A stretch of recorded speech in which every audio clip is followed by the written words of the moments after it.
How's it going, everybody? My name is Dana Arnold. I'm a 2019 graduate out of the HVAC department at Vinyl Tech. 5 or 6 years ago, I was just like you guys, a wide-eyed freshman. Didn't really know what I wanted to do. And I made the decision to attend Vinyl, and it's been the greatest decision of my life.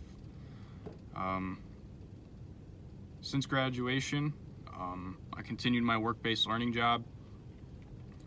They brought me on full-time, and I completed my apprenticeship and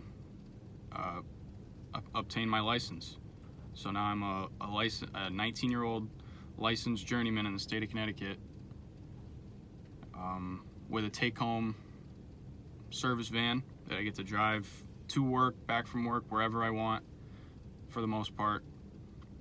And I park it right next to my $15,000 truck that I just get to sit and look at.